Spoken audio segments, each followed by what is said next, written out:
right, Sebastian, let's start this off that you're an illustrator, you're a multimedia artist, I guess you could say. So let's explain to everybody what that means before we start diving in some things right here.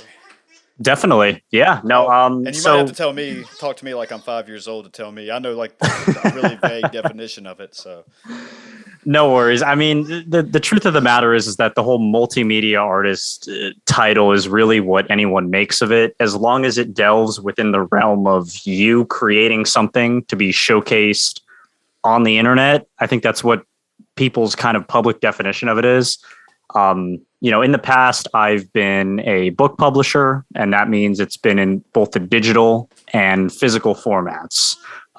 You said talk to you like you're five. Basically, that means you can read a book and open it, or you could look at it on your phone. okay, I like that. And yeah, so from there, it really kind of, from there, and then the COVID pandemic hitting, that really spawned off into other forms of art that I ended up publishing because suffice to say, nobody was publishing books anymore, or at least they weren't publishing it through me. Okay. So that was kind of a letdown. And then that's when I started going into, graphic design, videography, like video editing, just things that I put together to make these books in the beginning. And now it's basically just being operated off of separate parts, just sort of like as a freelance like a freelance publisher, you could say. Okay, that makes sense. So, like, when you say freelance, is that like Fiverr and stuff where you're throwing out work? Unfortunately, unfortunately, like that's kind of what everyone's mind turns to is Fiverr. I Okay. have had zero luck with that site. I'm not going to promote it. I'm not going to advocate using it, but I'm also not going to diss it in the same breath because a lot of people find success on it. I think I just got unlucky, but it's essentially just that. It's little tasks, little, transactional tasks that you do, whether it be creating a picture, making a logo, editing a video, making a soundtrack, like the list goes on. But that's what it's been like. So you dabble in everything. There's some people who would probably just stay with creating logos but it seems like do video and everything. Is that how you've always been, or you just like to stay It's broad and yeah, like it's difficult for me to really stick with one subject. And admittedly, I did that with books. All I wanted to publish were books. And, with COVID and also like with a little bit of introspection, like realizing that this wasn't what my audience was interested in, it really made me take a step back and say, okay, well, what other artistic mediums can I tackle that my audience would be interested in? And that's when it started snowballing. so when you say publish books, were you publishing like self-publishing, or I'm not really sure. No, no, no, no. So yeah, there's a sort of a discrepancy when it comes to that because self-publishing and publishing are two different things. Okay. Now, yeah, like it's very easy to sort of think that you're like, oh, he's a one-man job, it's self-publishing. But what I was doing was I was, taking the files, like the manuscripts of the books Hmm. and putting them through like online retailers. And then those services were selling the books at their price, taking a percentage for having it on their platform. Self-publishing is when you have the book, you have the manuscript all, either written or typed on your computer. You pay the cost of printing the book, however many copies it takes, and then you go out and you sell them yourself. Technically, that is the definition of self-publishing. It's very inconvenient and, in my experience, not very fun. I've tried it before in the past, and there's a reason I made the switch. It's a lot more convenient to do the former method because if it's on Amazon, if it's on Barnes and Noble, if it's on these first, second, and third party retail sites, people could look at it with a simple Google search. You Sure. know, Yeah, sure. I mean, I would think that it would be harder just to go out and try to sell everything yourself, where you can just let Amazon and do every do all the work, basically, right? yeah. I mean, it wasn't just Amazon, but it took a lot of the advertising expense out of it, thankfully. Yeah, So, you I know. get that for sure. So are you an author too, or just a? I used to be an author. Okay. I dabbled in authorial work. I think that's the term you use. But I began as an illustrator. I started at 14, and then when I decided that I just didn't want to create children's books anymore. That's when I started making my own stories and started to combine, those talents together. I figured if I could write the book, I could draw the book. The next step would be I could publish the book too. And yeah, I did that. But all good things must come to an end, and mine ended last November. You said Which that was because of COVID? that was primarily because of COVID, yeah. And at the time, I was tackling other artistic projects, which admittedly took up a lot more of my time. I was more interested in other things, and at the end of the day, if you don't have that clientele that wants to publish books anymore, it is what it is. You can't afford the operating costs, and that's just kind of how the chips fall. Yeah. Man, there's a lot of businesses seems to be has had that same I guess situation that fell under because of the whole pandemic and this the vid, as they say, I guess the vid-19. But Yeah, no, I mean, a lot of businesses are booming, and it's really ironic, but I guess, not everyone could be winners in that regard. Still, though, I began this when I was 18, 19. I'm glad to say that I've done it, and it's not something that I could really beat myself up over. I would have beat myself up over it more if I just didn't attempt it to begin with. well, it's the small businesses that really took a hit, like yours, right? Major businesses Right. seem to be the Hmm. ones booming. But yeah, that Oh, sucks yeah. for somebody like you who would trying to do a startup like you are and get it going, and all of a sudden this happens, and it makes you wonder. Yeah. I mean, so if you think about it, if you don't think COVID would have hit, like where would you be at right now? If everything the world was still normal, let's say. I would probably be dealing with, dealing with kind of has a negative connotation. I would probably be expanding into, outreaching more people who want to publish books. Yeah. I'd probably make a more public, not so much public appearance, but I would make the business more, um, you know, I guess open to the public, more discoverable. I did have, I went through all the hoops. I got my business license. I established my LLC. Hmm. I did everything with, I guess, California's Chamber of Commerce. I think that's a hoop I had to jump through. I remember a few phone calls about that.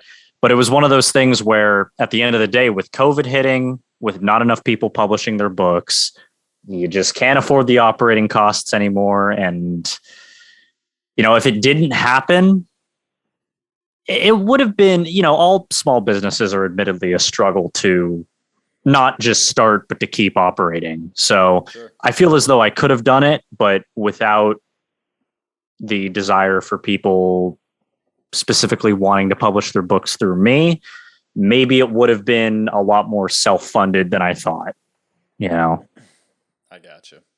Yeah. Man, it kind of. I mean, I feel bad for you, dude. It sucks that. I mean, I can just, the I guess the balls, to actually have to do a startup on your own like yours and actually putting yourself out there and trying something new, and then all of a sudden like this happens, and it just, you get your feet taken out from under you, and and I just admire people like you that are, go through those hoops and through the obstacles and the battles just to get something off the ground, and then it just, it just, I don't know a better word, it just sucks that that happens.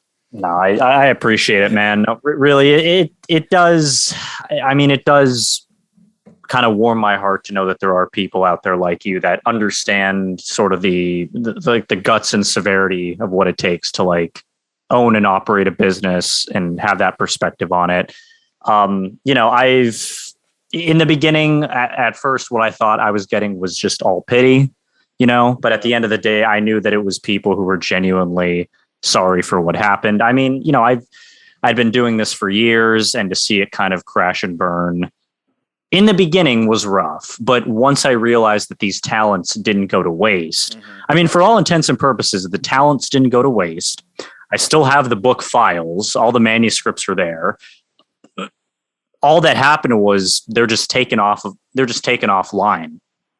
Nobody can buy the books anymore, which, kind of sucks. But if you look at it in yeah, I guess if you look at it through a financial standpoint, what I've been doing now with different forms of publishing, it's allowed me to grow my audience a lot more than I ever thought it would be. Oh, It's allowed me to make more of a revenue, which is, I'm not in it for the money. I never really was, but that's great. I mean, I never would have expected. It's a pleasant surprise, is what it is.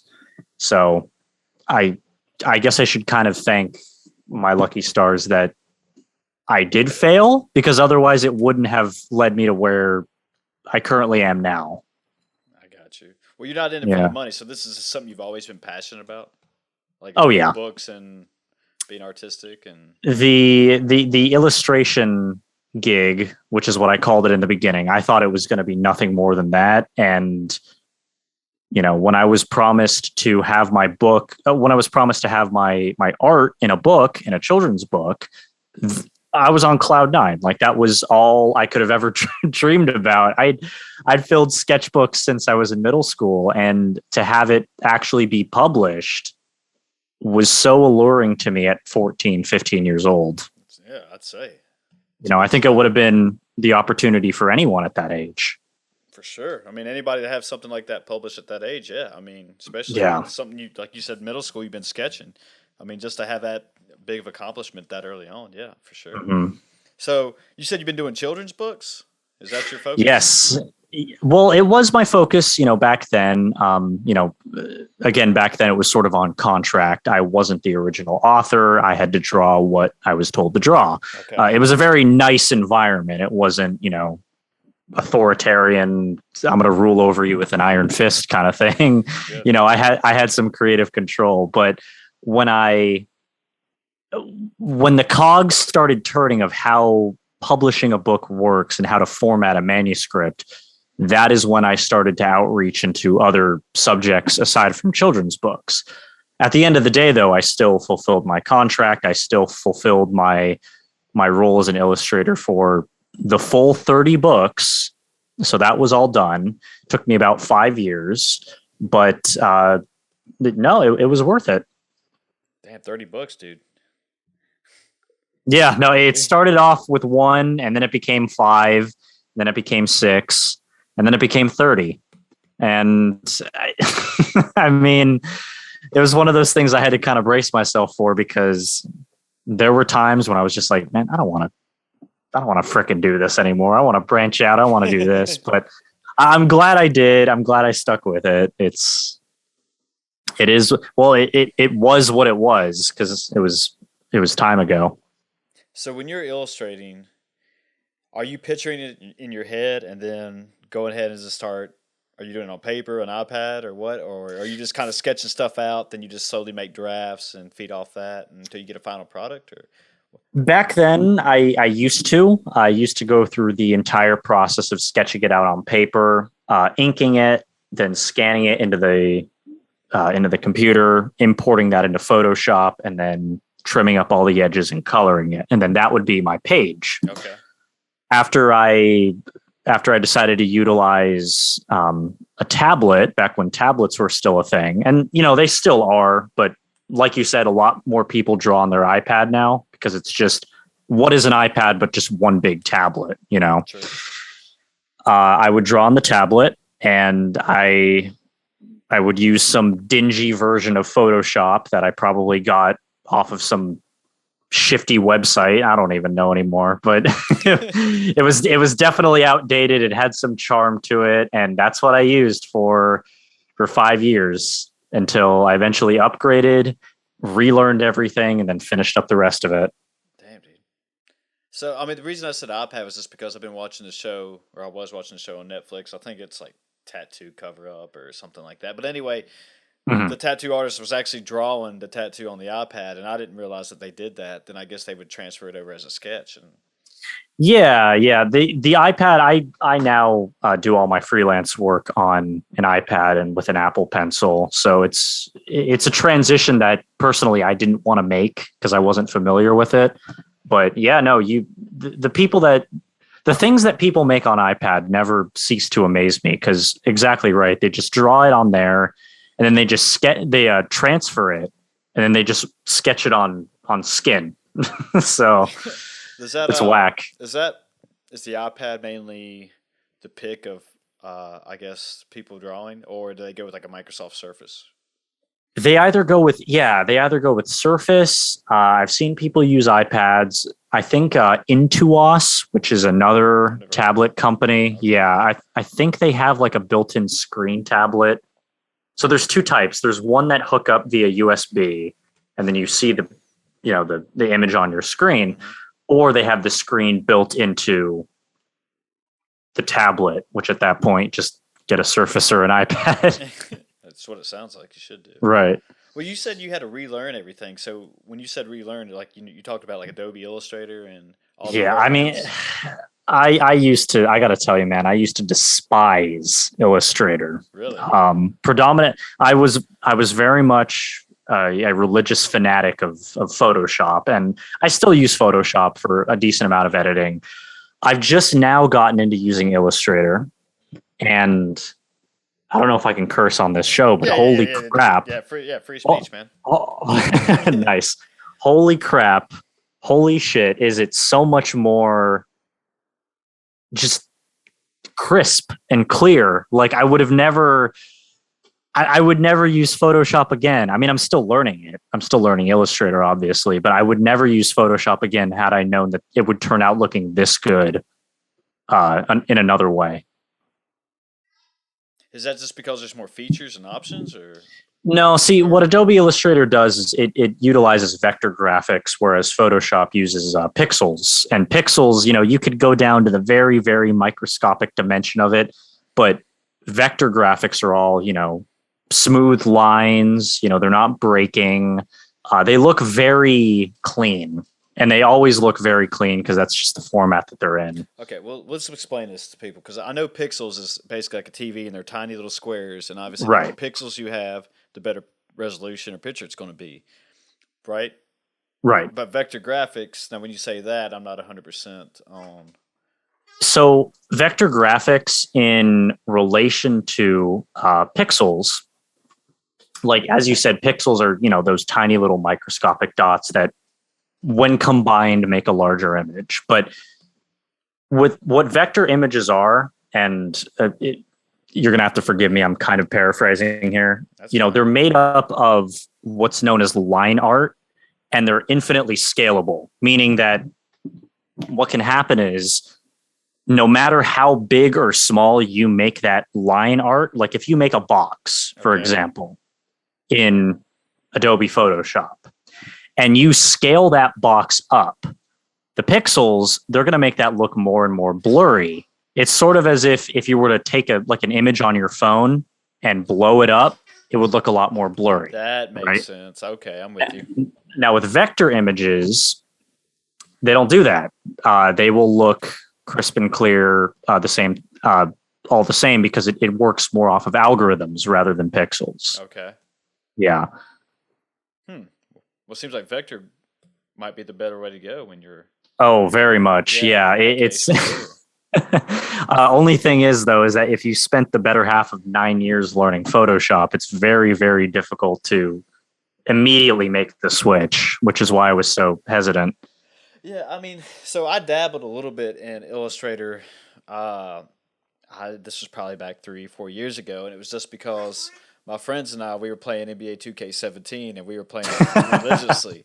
Nice. And so I don't know if you're a gamer or anything, but oh yeah, okay. Oh yeah. So anyway, we got pretty addicted to that, and we created a team, and we were playing what they call the program, and you could create your own team and get your own logo and stuff like that. So I was like, I'm going to learn how to do this. So I was just watching YouTube videos, and I don't know if they were vector graphics or what, but I was just downloading whatever I could find off the internet and then just kind of manipulating it in Illustrator just to fit it to kind of what I was looking for. I mean, it's nothing great or anything, but I was having fun doing it, though. It was kind of sparked that little creativity. Yeah. I would say. Oh yeah, no, a lot of games have that. I know GTA 5 has that too. It's one of those things where you can just customize it outside the game, and it blew my mind. I mean, shit. Yeah, it's fun. I mean, it was just something, I mean, as much as we were playing, I was like, man, we got to be legit if we're going to come out here trying to play some games, man. We can't be no scrubs on the internet here. Right. But yeah, I mean, so Did you learn that way, or when you said you had to relearn, are you just self taught, or did you go to school for it, learning classes, or what's the best way for someone to Right. learn this stuff? I guess. Uh, I mean, there are definitely courses online. I'm not going to advocate which one course is better than the other because, in some degree, they all bring something to the table and they all lack something. You Right. know, Yeah. at least when I went to school, there were no designated Adobe classes. I took animation and I took video production, and they were and photography. I decided just to take them all. Screw Nice. it. So I ended up learning a bunch of Adobe products, and Photoshop really stuck with me. I dabbled in Illustrator, I dabbled in Flash, which was primarily for animating, and then there was Adobe Lightroom, which was primarily for photography. And they all serve their different purposes. Photoshop, I would say, is the most user friendly to learn on your own, because what I learned, this was sort of what I took away from high school. No matter what you end up learning, it's always going to be self taught to a degree. Yeah. Because at the end of the day, it's always hands on experience for these applications. So you could sit there in a 1 to 4 hour lecture. It doesn't matter how long you learn it on the internet or being taught by someone. The minute you learn the short keys and what certain commands do and where in the taskbar you find certain things to manipulate your image, Mm-hmm. you're never going to learn it unless you sit down and you do it yourself, unfortunately. So that's just sort of the hard truth of it all.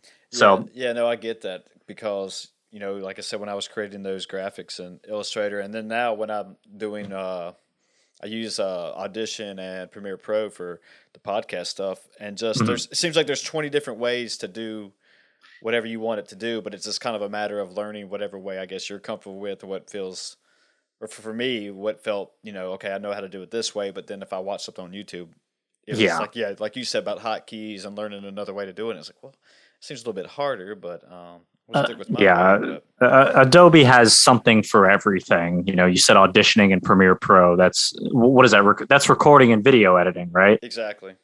Yeah, like it couldn't just be in one application. Adobe just had to fucking split them off into two. I mean, So, is that a money thing or?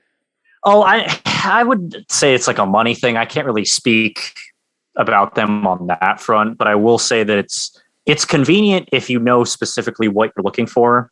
But if you just want an all-in-one application to do all that, That makes sense. I guess Adobe products aren't for you. But what else is the competition? Yeah, I mean, when I was doing my research and all this stuff, it was either use Audition or I think it was Audacity, Yeah, Audacity. and Logic Pro. I think was another one. But I don't Yeah, know if them two were just audio. I can't remember exactly, but yeah. Audacity is just audio. Logic Pro is. I remember Logic Pro being for music as well. okay, maybe I think it's just video. okay. I mean I might be audio. messing that up. I don't know. I can't Yeah, remember. I think there was another one too, maybe Final Cut. I don't remember, but yeah. Final Cuts for video editing as well. so. Well, how do you stay, up to date with you learning and you trying to? You said you're doing photography too, and I mean, how do you keep, your I guess what am I trying to say is like, how do you keep fresh? I mean, how do you keep The repertoire. Yeah, just keep doing it? And just you. learning? Yeah, you gotta learn how to distance yourself from other projects. On one hand, and possibly this could be a positive side, is that it always keeps things fresh. When you're working on a new subject every single day, or at least try to, you vary it up, you find yourself more adaptable to particular projects, and it also gives you the practice that you need. Hmm. You find ways on how to combine said aspects. So whether or not you want to combine photo editing with music or video production, or flash animation with video editing, and vice versa, being skilled in individual skill sets interdependent of maybe one big thing that you're putting together is always a plus. It also serves marketability really well because, like I said before, I came away from publishing books to learn how to write, illustrate, narrate, video produce, audio produce as well. And well, I guess that's pretty much it. Well, and then everything that I've learned for, Photoshop and Illustrator as well. So graphic design. So it's good to be able to learn how to put those skills together and then break them up as needed. That makes sense. Mm-hmm. Yeah, I mean, I would like that just because I think we kind of touched on this earlier, but I get bored just kind of sticking to one thing. So if I have multiple different outlets to go to, it keeps my mind fresh, and I don't find myself just kind of. I guess I'm actually putting effort into it as opposed to just getting it done so I can move on to something else, and right, it keeps my creativity sharp too. That feel like I'm just not doing the same thing over and over and over. So yeah, exactly. It's a real drag when you realize that the one thing that you're working on is the one thing that holds you back from doing other things or literally anything else different, so that you could break up the monotony. Yeah, it makes sense too. But you said you narrate, so is that like voiceover work or? Yeah, so you kind of sound like I can't. Well, hold on, we'll tell everybody so Sebastian had trouble with his camera tonight, everyone. So we're gonna have a picture up of him or something anyway. But yeah, so I'm just listening to his voice on this. So he's got one of those voices. So yeah, well, thank you. No, really, it's I kind of pride myself on public speaking, which is something that, fun fact, people would much rather die than speak in public. That's the one thing that they're afraid of more.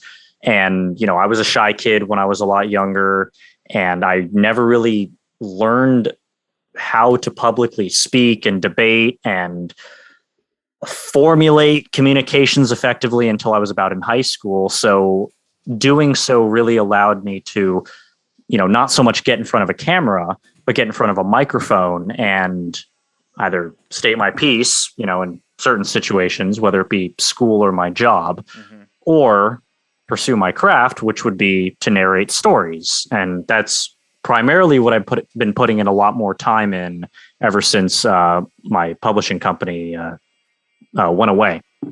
So you forced yourself into public speaking then? A lot of people wouldn't even try to make themselves good at it unless they absolutely have to, it seems like, unless you want to be in politics or.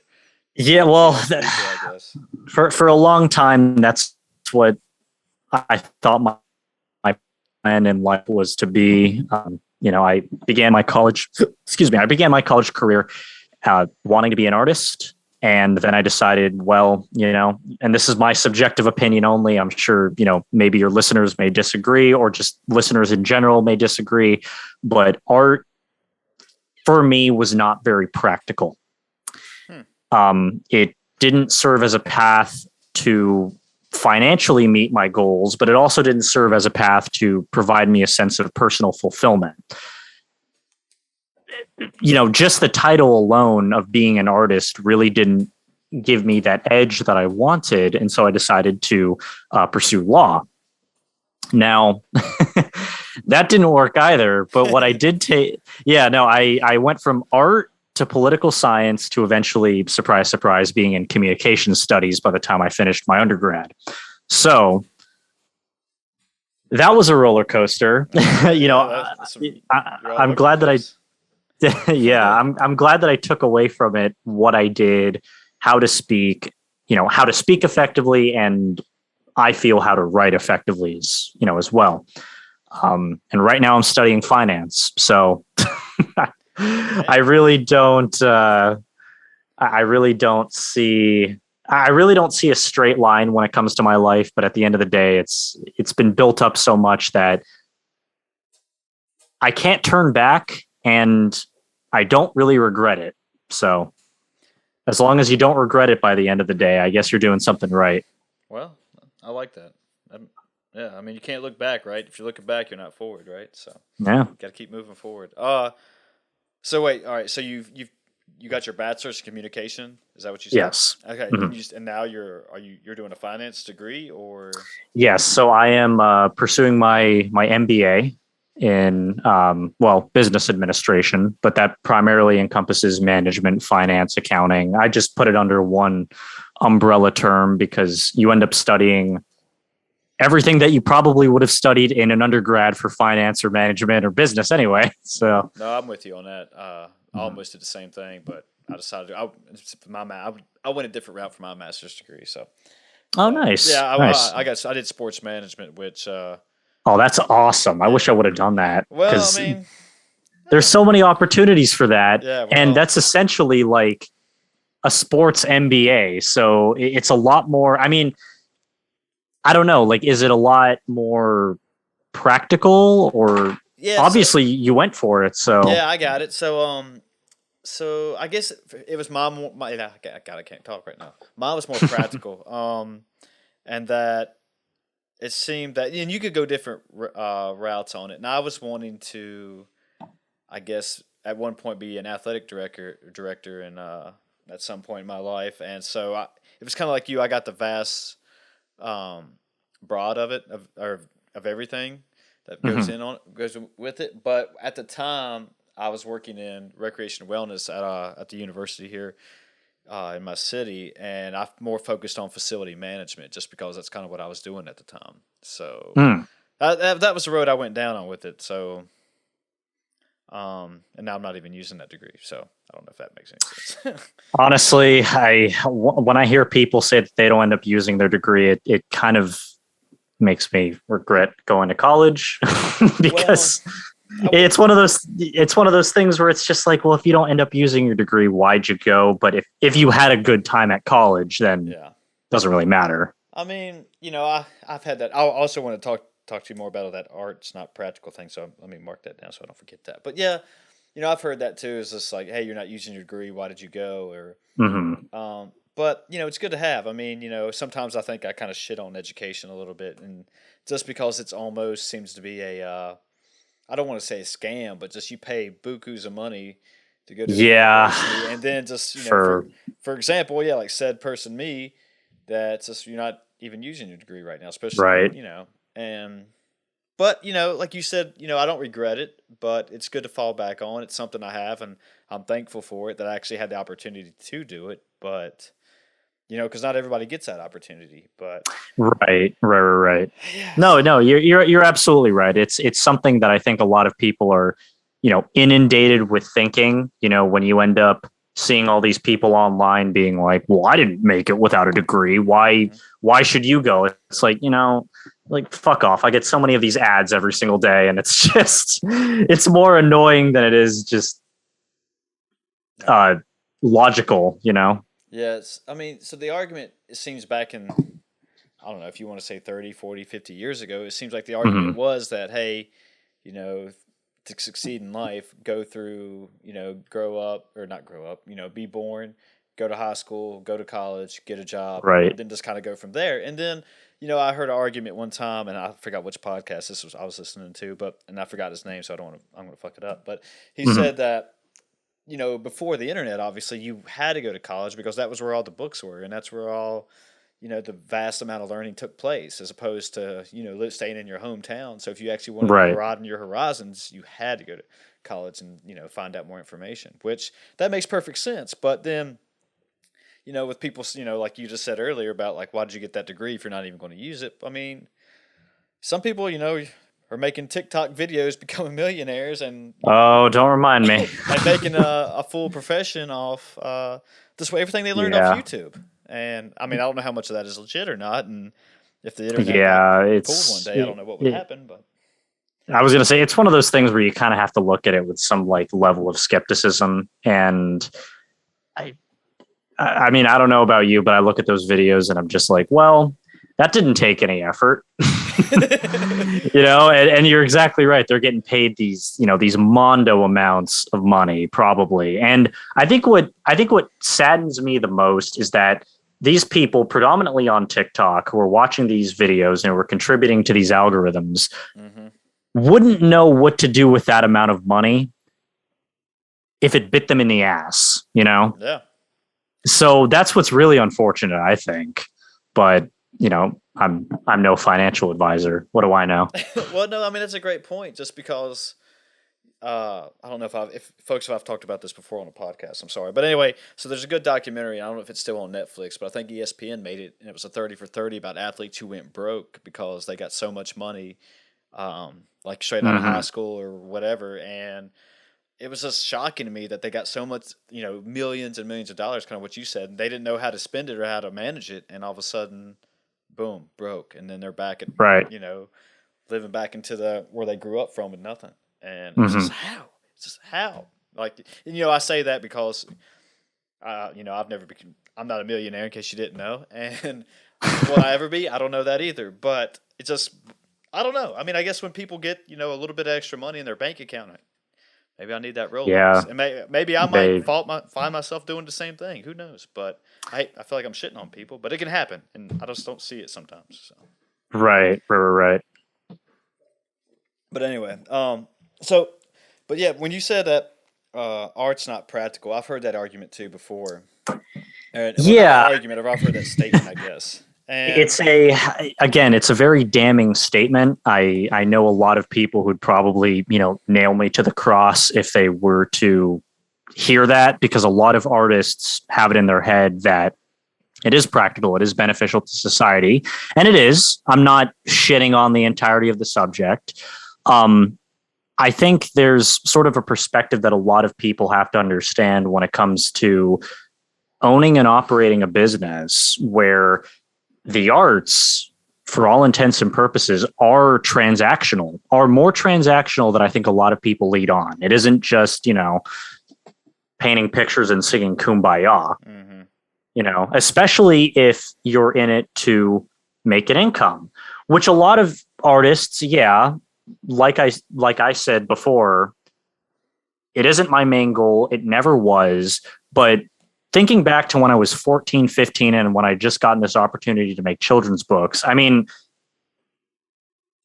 I don't know. No one else on my campus had that had that opportunity present to them. So I could safely say that it was a lot of vanity back then, and it was a lot of potential greediness. I would say, it definitely was a shortcoming of my personality way back when. But as a kid, what are you going to think about? The yeah, world's your oyster. You could potentially make a lot of money from a career path that a lot of people still don't find themselves edging themselves into. yeah, You can contact literary agents all day and hear nothing. And I had gotten this opportunity, and that's how I felt. And I'm glad that I've grown out of that attitude. But yeah, the whole practicality within the arts, on the other side of things, now that business is essentially gone because of COVID, and during COVID, I might add, a lot of people, a lot of artists especially are quietly accepting the fact that art has become transactional, that art has lost its purpose for creating something for the sole reason to create it. A lot of art I see nowadays is very making it to make a paycheck. hmm And it's unfortunate. I wish it didn't have to come that way, but state of the world that we live in, people do what they need to do. And those talents definitely don't, they don't go wasted. People have created some of the most amazing things I've ever seen within the nearly 2 years we've been in a pandemic. So they've true. been utilizing their resources effectively. And one thing I've always thought that when a person said, art, that it was either you were painting, like you said, painting on a canvas or drawing something. But, you know, if you look at it, or to me, if I'm thinking it's more, I mean, art can almost be, a chef in a restaurant making a dish. And like, some of them will actually, make a beautiful looking dish, and like there's an art that goes to it, and I think, Yeah. and Oh and, yeah, and I never looked, definitely. and it took, I forgot what I was doing, but it hit me that, oh yeah, that's actually, that's his art, that's his thing, that's his passion, and even Hmm. though somebody's going to eat it eventually, but just to take the time to make something like that, yeah, I mean, I don't think people look at it that like, yeah, it can be practical if you just, I guess follow your passion, follow what you want it to be, and it's still an art. Hmm. And even just like I was talking with my friends at the gym the other night, and I CrossFit. I don't know if I told you that earlier, but so if we do a certain Olympic lift, and if you watch these elite people do it, and it's so beautiful and doing it, and then you hear like a narrator talking about it on a documentary, it's like, man, that is making it sound so so Like, beautiful and yeah. artistic, and it's just like an art to it, just not because not everybody can do it, and that Mhm. might be a very I guess subjective view of it, but No, yeah, there's definitely an exclusivity factor when it comes to it. Not everyone can draw, not everyone mhm. can paint, can CrossFit, and you know, no, there's an exclusivity of it, and from that there comes a marketability of it because you understand that a lot of what you can do, people potentially want, and that is when you end up selling your product or service, and you end up going from there. And you know, as long as you enjoy doing your artistic medium, that's great. At the end of the day, if we can go back to the days where things didn't cost an arm and a leg and you didn't have to take up artistic side hustles to make ends meet, that'd Yeah. be great. You could create things to be creative. Um, but that's not the world we live in. And maybe my younger self would be cursing my current self for saying that. But you grow up, you start to understand what things are worth, and you start to value your time, and you start to value the money that you earn from creating such things. Oh yeah. So this might be. I hate these cheesy questions, and I don't know if this might be a little cheesy or I don't know. You probably have had this a million times, but so when you are creating things, such as if you're Mm. narrating, I think you said you did some music and Yeah. photography, and so are you just using life experiences to create something? Is this just something that's the muse is just flowing through your body and out, onto the canvas, or so to speak? No, definitely. No, it isn't a cheesy question at all because a lot of artists, I feel as though nowadays a lot of artists think that they have to appeal to some, higher power. And it's not, me speaking religiously. I'm saying that they have to make art represent something that is representative of something even bigger, like, their community or a certain socio-political issue or something that really sort of separates themselves from the work that they've made, because now they have this expectation of this art has to represent something greater. Now for me, what I want to create is what I want to create. There's no ifs, ands, or buts about it. If people like it, great. If they don't, well, piss off. There's a whole internet out there to leave your opinion on. And no, I don't mean to be mean when I say that. It's because I tried doing that. I tried making art that is sort of resembling of something of, like maybe a higher power or of a higher social issue. And to this day, I still do attempt that. I am the political cartoonist for a newspaper in the Santa Clarita Valley. It's known as the Proclaimer. And those images, excuse me, those cartoons are supposed to represent, I mean, if you've seen a political cartoon, you've seen them all. They're supposed to represent a certain issue with adequate satirical commentary. That's not, as much as I love drawing, as much as I love graphic design, I don't live in the Santa Clarita Valley. Hmm. I don't understand the issue as much as, maybe residents of SCV would. And it's not to say that I don't care about the issues, but as a non-resident, I can't care. It's not that I don't care. I can't care because I'm not in that area. My co-host for a podcast that I host, he is there, and he pulls the strings on everything there. He's editor in chief, so to speak. He doesn't even care. Like, he's so sick of the politics over there. It's like, well, dude, if I'm an extension of you, what does that say about me? Well, what does that say about me? Well, it essentially means that I'm doing this for a paycheck. Now, Is that a bad way of thinking of it? No, because like I said, I love to draw, I love graphic design, and I love expanding my talents into services that people may need. And they just so happen to need a political cartoonist. Does that make me a bad person? Well, I mean, I don't think so. I don't think that you have to necessarily be overly passionate about everything that you do. You could certainly understand the importance of why and how something needs to be done. But on the same token, you're the artist. You would understand that picture better than anyone else can interpret it. Sure. You're the one who drew it.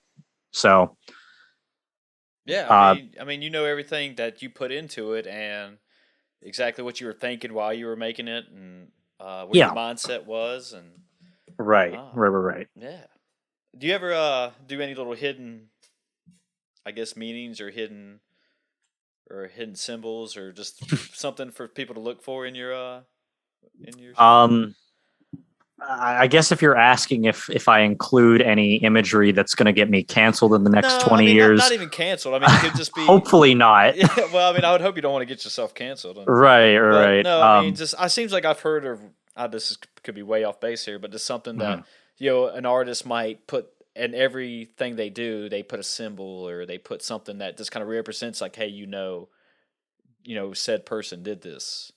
I guess. There's definitely some instances where some art that I make has a hidden meaning. Okay. Sometimes it is something that I want someone to hear or to see or to visually interpret, but sometimes I think that it's kind of a lost cause because the people who I would want to see or hear that are no longer in my life. Whether it be me one night thinking, oh, I'm going to create a song for my ex-girlfriends or this friend that I once knew, or how I wish I would have handled this situation then. I mean, I still feel those emotions as any human rightfully should so. And processing that through art is a healthy way of doing things. Yeah. Now, in 10 to 20 years, or, maybe sooner, maybe later, maybe never, those things still exist with my name attached to it. If they happen to be read by that particular person, I meant everything that I said when I wrote it or composed it or edited it or anything like that. So obviously my feelings haven't changed. What I produce is, like you said, emblematic of life experiences that I've experienced. So not everything that I've experienced is necessarily a happy memory, Yeah. I hope that answers your question, because I mean, there's instances where I just need to express what I wish I could have done, said, or did. Yeah. No, I mean, yeah, you answered that. Was kind of what I was looking for. Is that just because I mean, a lot of people might think that life. I hope not everyone thinks this is gummy bears and raindrops, and that I Mm-hmm. mean, a lot of people go through some dark times, and if that's how you handle getting your stress out or getting, I don't know, whatever's inside of you out, and that's your art. Yeah, I mean, and that's what makes you feel better. And by the end of the day, I don't know what I'm trying to say with that, but yeah, that's kind of what I was saying. That if that's your way to get something out that you've been thinking Mm-hmm. about, and your release, I guess is Right. yeah. I Right. mean, and whether it's I don't know. This might be kind of going off topic here or changing. You're not really to my point, but one time I read something that no, I was listening to Joe Rogan, and he was like, I Nice. don't know if you're a Joe Rogan guy, but Oh hell yeah, yeah. my guy. Okay, That guy's crazy, but I love him. okay, good. But he was talking about how Stephen King, when he wrote Cujo, that he didn't even remember writing it just because I think he was on cocaine and drinking Yeah. like constantly. Oh no. There's a method to people's madness where, like Stephen King, cocaine, solitary cabin, and just crank that shit out, Yeah, and then publish it. yeah, yeah, and So I guess that's kind of what I was trying to say. Is it's like I don't know what he was going through, what his mindset was, in that cabin, what he was thinking to write that. But if I don't know if some people might argue that drugs and alcohol will change, well, do change your mind, obviously, but they make you think in a different way just to be able to produce something that he may never have thought of when he was sober. Yes, definitely. Hmm.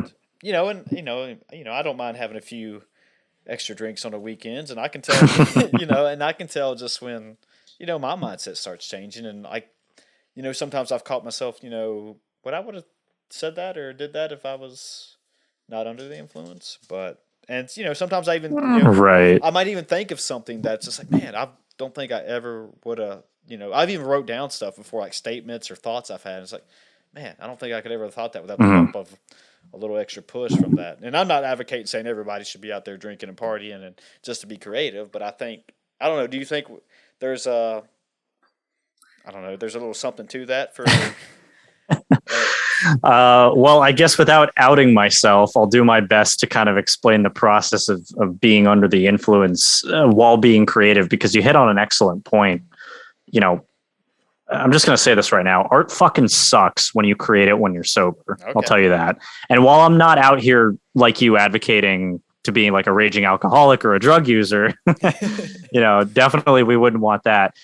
You're absolutely right. There are certain sort of triggers when under the influence, whether it be through drugs, alcohol, or other sort of stimulants or depressants, that it sort of unlocks something. It really does. And my time spent in college, I was in a very collegiately stressful environment, and it wasn't stressful in in terms of studying, because while I was a good student, I partied a fair amount. Okay. I had my fair amount of situations in my respective fraternity that I kind of look back and cringe, because any 19-year-old in that kind of setting is bound to make great choices.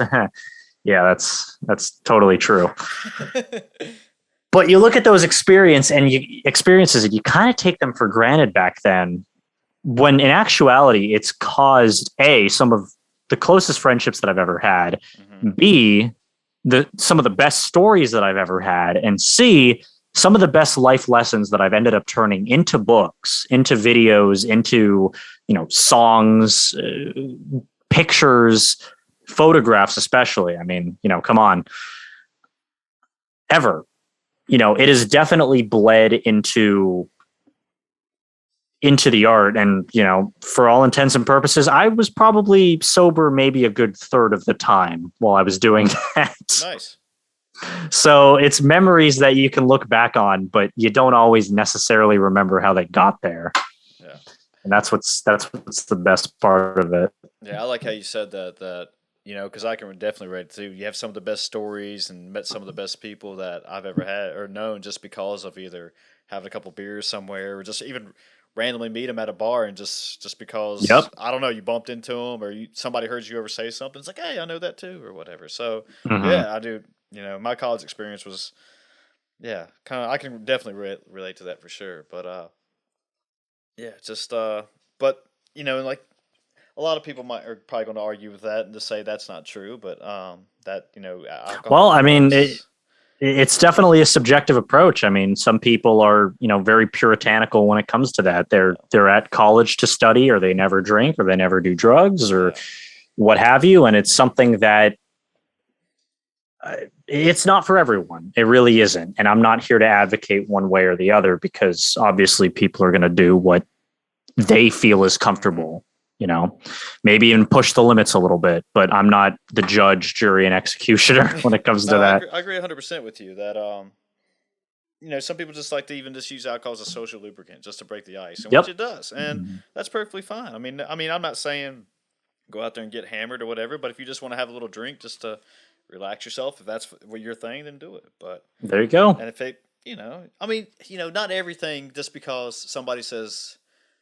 I mean, I don't know. I didn't want this to turn into a complete drugs and alcohol conversation, but I guess. But I'm just saying, just because something was once told that was bad for you is not necessarily is bad. It's just a matter of you being responsible and how you're handling it. I mean, just because, all right, so let's say you're in California, for example, weed's legal there, right? Mm-hmm. Yeah. And just because, I forgot how many states weed is legal in now, maybe 19, 20, but I think Virginia is where I'm at, and they just kind of passed that. They decriminalized it, I guess you could say. But Hmm. I mean, I guess what I'm getting at that, obviously cocaine and all that. I mean, I can get the points of that, but there is some. I forgot. There's one doctor who actually advocates for recreational use for drugs. I forgot drug use in grown-ups. I think. Yeah, I forgot his I name. think I think it was for psilocybin, which was mushrooms, right? Yeah, I think that was part of it, and I Yeah. think he actually even talked about how he'll do heroin too. But yeah, Okay. Interesting. yeah. But anyway, I guess what I was getting at is that I could go down to the ABC store here and get a $10 bottle of liquor and just do just as much damage as I could with anything else, and it seems that to be perfectly okay as long as you're not driving, I guess. Right. I mean, to put it in perspective, when I was in fifth grade, we had Dare come to our school. You remember Dare, right? Oh yeah. Okay. So that was, I arguably and, actually recorded to be true, probably one of the biggest blunders that the drug and tobacco industry ever took when in regards to teaching children about safe drugs and etiquette and things like safe drugs and etiquette. What am I saying? How not to do drugs and how not to do them safely. But I was in fifth grade and we all had to write speeches, and my speech was the best. I had to state it in front of the entire school and faculty, and it was a great honor back then. When you're 10. But when you really don't understand what you're saying back then, because you've never even seen a cigarette in your life, then you really don't know what to say other than it's bad. Mhm. Now, me sitting here at 23 years old, I could see the effects of what a cigarette is. I could also see why people would be so enticed to smoke it. Same thing with alcohol, same thing with, weed, cocaine, mushrooms. It's something that in my 4 years of undergrad, and maybe in my 21 months of being a master's student, I haven't seen it yet, but it's all online. So who the hell knows what people do in their free time when the cameras are turned off? Mhm. It's something that I think a lot of people do more of the older you get, and you sort of understand why they do it, and you kind of just live through life not really judging, because it's such a touchy subject for some people, and you kind of just let people do their own thing. But my opinion of it has certainly changed ever since I was a lad, a little boy. Yeah, no, I understand because, I mean, myself growing up, I mean, you're kind of at the will of your guardians or your parents or whoever have you, Yeah. and just whatever they're telling you is. And for my case, it's not everybody, but for my case, yeah, it was just, if they said, yeah, a cigarette was good, you should smoke them all day. Okay, yeah, okay, mom, hook me Right. up. Yeah, it was one of those things where me personally now it's not my thing. It never was. So I guess I stayed true to what I said way back when. I've just thought differently about the people around me who do it. But yeah, it's not my thing. It never really was. People are different. That's really what it comes down to. People have their own vices. So Yeah, well, definitely. I mean, well, speaking. All right, so let's kind of switch gears here. I know we've been talking about drugs and alcohol a little bit, but one thing I wanted to ask you about was that when you said you're producing music or you're. Yeah, so I produced music under the artist name of Shugsy. That's Schugzy. That was a popular nickname I was called in college, and it just kind of stuck with me. Okay. I've since stopped doing it. It was just sort of a passion project that I had for a little while. I created like these. Like you could probably argue that it was alternative / lo-fi, very low BPM, very calming, soothing music. And then other tracks, I experimented with dubstep. I just like to experiment in GarageBand. That was my digital audio workspace. But since then, it's mainly shifted to video production and graphic design. Was this so? You're just making beats, just like. Yeah, I mean, No it's vocals, again, it's or... no. I mean, I made a couple of songs with vocals. those were fun. I actually learned how to play the ukulele. Nice. Respect. Yeah, I used to play bass way back when and dropped it when, I discovered other hobbies, picked a ukulele up, and it's been fun. I think it's been collecting dust ever since then, which is unfortunate. I'm gonna have to tune it and see what I can play on it still. But yeah, no, it's picking up an instrument's fun. So what reminded me of that when you said lo-fi beats and uh, I got into this one habit while I was at work, trying to look up these, certain beats, just to listen, to just have something playing in the background while I was doing Mhm. whatever on the computer. And I think it was called Morning Cow, or Yeah, Morning is Cow. that what it was? Yeah, no, they do like Okay. 24/7 live Yeah, it was streams and just just continuous, like on YouTube, and you would just let it play. And well, shout out to them, I guess. But yeah. So was that kind of similar to? yeah, yeah. So I was very much inspired by the genre known as vaporwave. And what had happened was when I was a junior in high school, I believe. Yeah, when I was a junior in high school, I discovered many, many vaporwave artists such as Macintosh Plus, Saint Pepsi, Blank Banshee. There's NXXXXXS. That's another one. These artists that just gave me a very calm demeanor every time I listened to them. They always put me in a good mood. You could arguably, again, not my thing, but you could arguably smoke a bowl and just veg out while listening to them. Yeah. It's just sort of a fun genre that people experiment with. It's a genre that is rife with copyright claims, might I add. Oh. And I had my fair share, and which is why I stopped producing certain types of music and started producing other types of music. Yeah, a lot of sampling is done from big name 80s, predominantly 70s and 80s music, because you're sampling things like Michael Jackson, Diana Ross, hip hop and funk, that type of genre. Hmm. That is what you're sampling and you're cutting and mixing and matching to create lo-fi. And then of course you're slowing it and then reverbing it. I didn't realize all that Yeah. at all. Yeah, no, Um, it's a very fine line you're walking in the artistic sphere, and I didn't have the patience for it because I wasn't about to afford a lawyer because it's rough. The music industry is rough. It really is. I was talking to a friend the other day, and he said something along the same lines about. Oh, it was like he sent me the that Olivia Rodrigo song. I don't know if you've Mhm. heard it, but anyway, a lot of people were giving her shit on the internet because it sounds like who is it? Not Paranoid. There's some Uh, band Par- back. Paramore. Paramore. God, yeah, there we go. Paramore. Yeah, Yeah. the song sounds like that, and that she sampled from her, and that it's not really her song, and blah blah blah. And we got to the conversation. It was like, well, how much? And this kind of would relate, like as far as art and everything else. Like, how much can you just keep coming up that's original pieces without having to sample, from Right. other years and generations? I mean, is there going to be a point with music? Is that it's just like I don't know what else to do anymore? That we've reached our limit on It, what to it's create.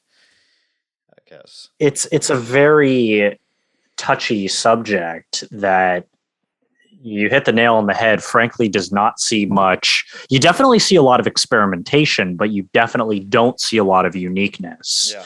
And I, it's unfortunate because that is my favorite genre. I wouldn't trade it for the world. I wouldn't trade the projects that I made as a result of being inspired from that for the world. But um, yeah, no, you're absolutely right. What left is there to be, mined from? Hmm.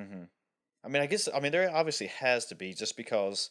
Yeah, yeah. I mean, you find little gems here and there, Yeah, and and I guess that's what you know, you're potentially going to be looking for all of our lives, and everybody's brain's different, and just you've walked a different life than I have, and mhm. I like especially with your creativity, and yeah, I mean, I don't know, I just don't know if there's an ending to it all, or is this something new will keep coming out, but one thing I've kind of seemed like that the human species just seem to always want to make things better than they were yesterday, I guess, and that we're always finding out better ways to do things, and that's what our common theme of our species is. And then I guess we can relate that over to creativity of always, finding, I guess, a new generations of arts or a new generation of something just to, keep the spice up, I guess. I don't know if that made any sense.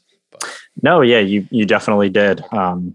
Us humans were always designed to pursue the next best thing. And sometimes I feel as though a lot of people pursue the next best thing, even if it's not necessarily in their own best interests, which, is another argument for another day, but it gets into philosophical territory. You know what I mean? Yeah. Well, I say we take it home on this one, and we'll leave it as, looking for the next best thing. And maybe another time we'll sit down and have a more philosophical debate on that or whatever. We'll get some drinks. We'll do it up. Hey, yeah. Man, yeah. I'll be definitely down for that. So before we let you go, if anybody wants to find you, look you up, all that good stuff, tell everybody how they do that stuff. Of course.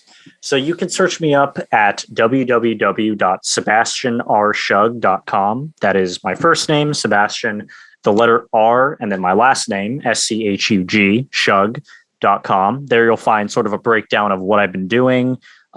Sort of outdated because that website was made when I still had my independent publishing company.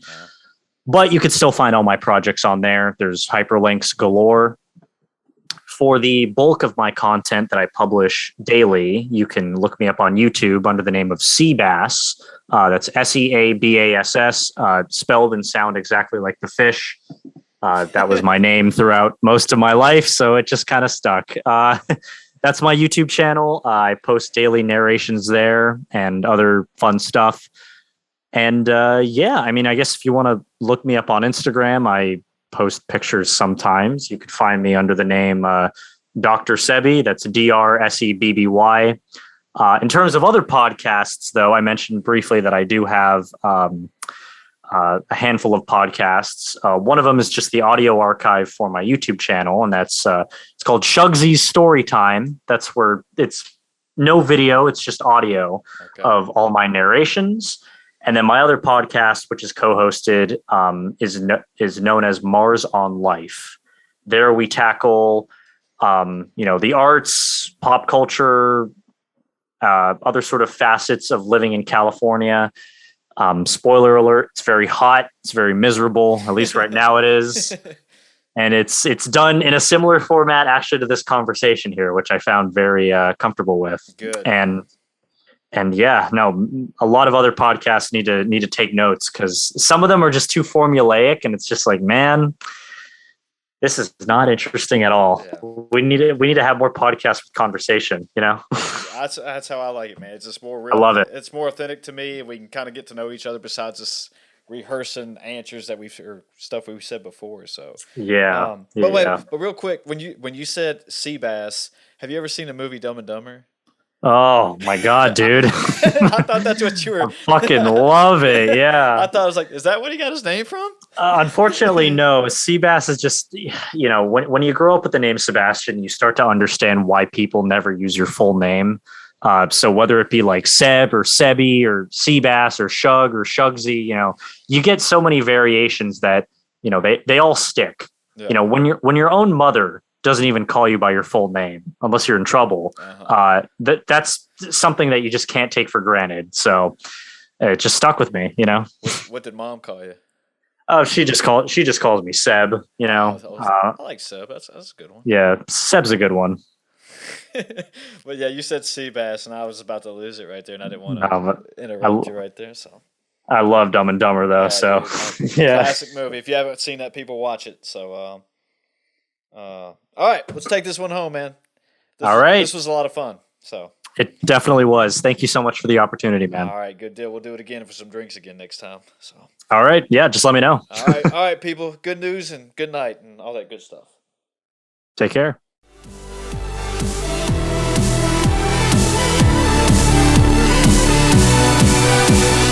She looks